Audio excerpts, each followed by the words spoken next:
Hello, this is a short presentation on the contact tracing process in Arlington. This process is what we have been following and is current as of November 13th, 2020. My name is Dr. Desa, and I am the Assistant Superintendent for Pupil Personnel Services. There I am with a gift from one of our fine nurses. Can you tell what our mantra is to get through this pandemic? Contact tracing is a mitigation strategy for COVID-19. We are committed to supporting the state and county efforts with contact tracing.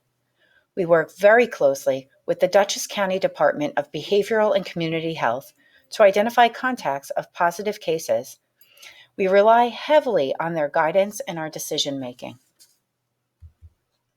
The start of the process for how contact tracing works is first, we are notified of a positive case. If it's a student, we are typically notified by email or phone call from a parent.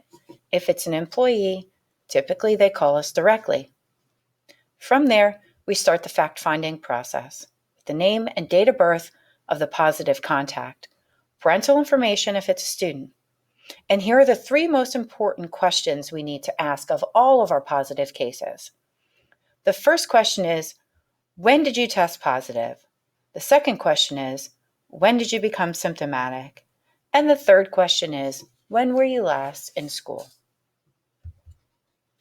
Then we start an investigation based on a 48-hour look-back period from either 1, when the individual was symptomatic, or 2, if the individual was asymptomatic from the positive test date. If the 48-hour look-back period coincides with when the person was last in Arlington, we are responsible to provide what we call line lists to the Department of Behavioral and Community Health. We provide names, date of birth, addresses of those considered to be close contacts. You must be asking, what's a close contact?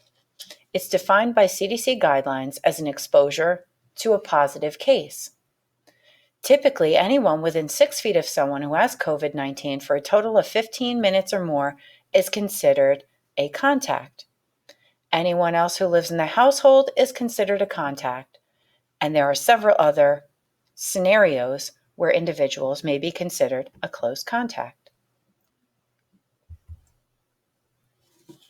Additional interviewing may also be done to elicit contacts that occurred outside of the school. Any additional line lists may be generated through the interview process. Those contacts may then also be interviewed. Now, the Department of Behavioral and Community Health should have any contacts from school and any contacts from outside of school. The combined list results in quarantine orders being issued as necessary. Anyone who is considered to be exposed will be notified to quarantine for 14 days. We may be ahead of the steps outlined and already sent contacts home to begin the quarantine process. Phone IDs come up from the New York State contact tracers if you are called by them. Please make sure you pick it up. Lastly, we end with a communication to all of our employees and families. We also input data into our school report card system. Thank you for listening, and I want to finish with some words of support to remain vigilant. Please remember to wash your hands, wear your mask, and watch your distance. Thank you for listening.